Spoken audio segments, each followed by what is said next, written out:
Welcome back to my channel.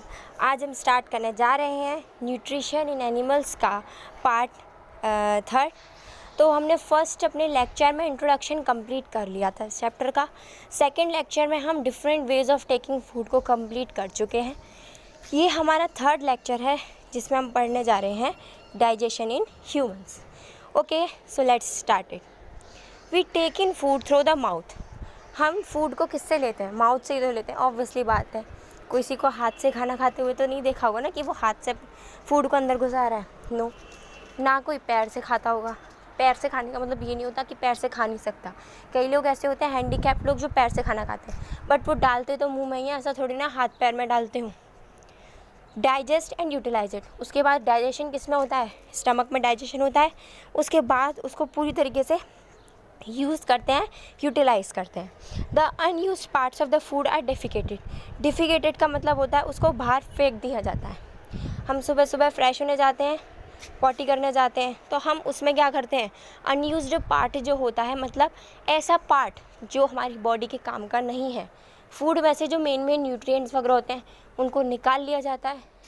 अब ऐसी चीज़ें जो हमारे काम की नहीं हैं, जो हमारे फूड के साथ बसती हैं, उनको हम बाहर निकाल देते हैं सुबह सुबह।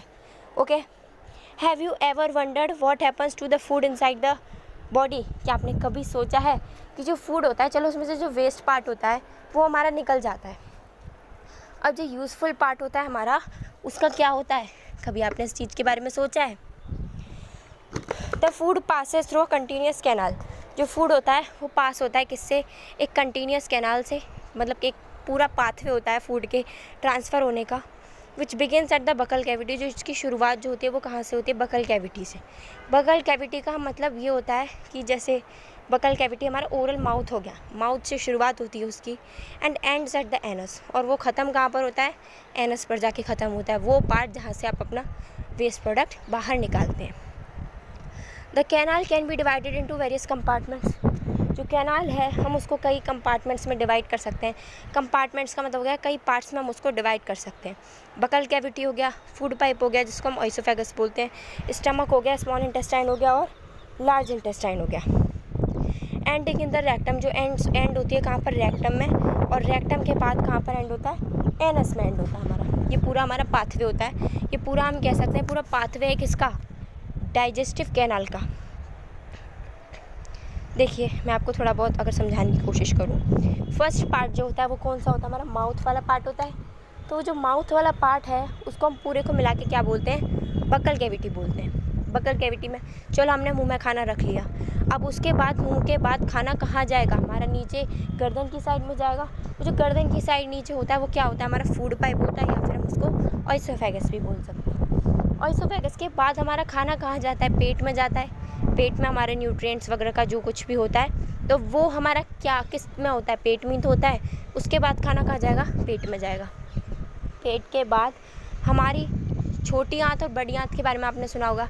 पेट के बाद खाना कहाँ घूमता है? छोटी आंत में घूमता है, उसको हम क्या बोलते हैं? स्मॉल इंटेस्टाइन बोलते हैं। और छोटी आंत के बाद जो खाना होता है वो हमारा कहाँ मूव करता है? लार्ज इंटेस्टाइन, मतलब बड़ी आंत में। Ending in the rectum. बड़ी आंत के बाद खाना रेक्टम में जाता है, जो कि हमारा किसके पास ले जाता है खाने को? एनस तक के पास ले जाता है। Is it not a very long path? क्या आपको नहीं लगता है बहुत बड़ा पाथ है? हमको तो लगता है कि भैया हमने यहाँ खाया, और कुछ लोग तो ऐसे होते हैं यहाँ खाया यहाँ निकाल के आते हैं, तो इतने बड़े पाथ को क्या वो कवर नहीं करते? हमें क्या लगता था हमने पानी पिया सीधे नीचे गया, यही तो लगता होगा। बट अब हमने पहली बार जाना है कि इतना बड़ा पाथवे होता है हमारे खाने को ट्रांसफ़र करने का। ये जितने भी पार्ट्स हैं एक साथ काम करते हैं क्या चीज़ बनाने के लिए? एक एलिमेंट्री कैनाल बनाने के लिए। एलिमेंट्री कैनाल यानी कि हम बोल सकते हैं कि एक पूरी डाइजेस्टिव ट्रैक बनाने के लिए ये सब एक साथ मिलके काम करते हैं। Next, the food components gradually get digested as food travels through the various compartment. जो फूड के जितने भी कंपोनेंट्स होते हैं, जितने भी कंपोनेंट्स में हमारे सारे आ जाते हैं, जैसे कार्बोहाइड्रेट आ गया, प्रोटीन्स आ गए, फैट्स आ गए, ये सब क्या है? हमारे फूड के कंपोनेंट्स ही तो हैं। तो ये जितने भी फूड कंपोनेंट्स हैं ये धीरे धीरे करके डाइजेस्ट हो जाते हैं हमारे इस पूरे डाइजेस्टिव कैनाल के अंदर। ओके, नेक्स्ट बात करते हैं the inner walls of stomach and the small intestine and various glands associated with the canal such as salivary glands, liver, pancreas, secrete digestive juices. अब हम ये सोचेंगे कि भैया केवल फूड ट्रैवल होते होते ही डाइजेस्ट हो जाएगा, केवल फूड को ट्रैवल होने की ज़रूरत है डाइजेस्ट होने के लिए, ऐसा नहीं है। फूड ट्रैवल तो हो रहा है, उसके साथ साथ कुछ ऐसी ग्लैंड्स भी हैं जो कि क्या कर रही हैं, सीक्रेट कर रही हैं डाइजेस्टिव जूसेस।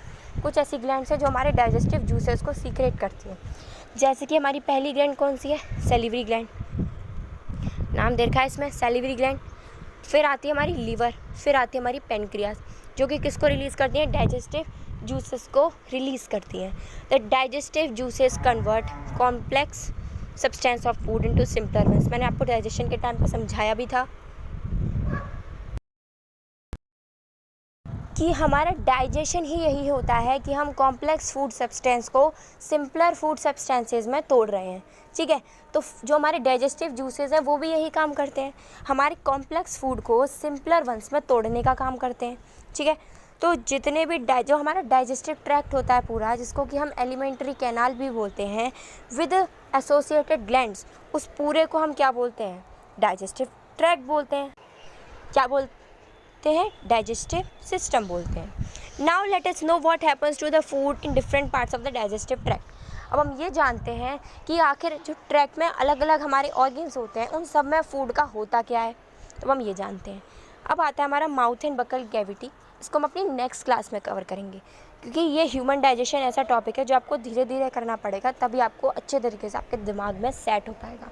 तो जब तक आप इसको यहाँ तक अच्छे तरीके से पढ़िए, कल मैं आपको mouth and buccal cavity complete करा दूँगी।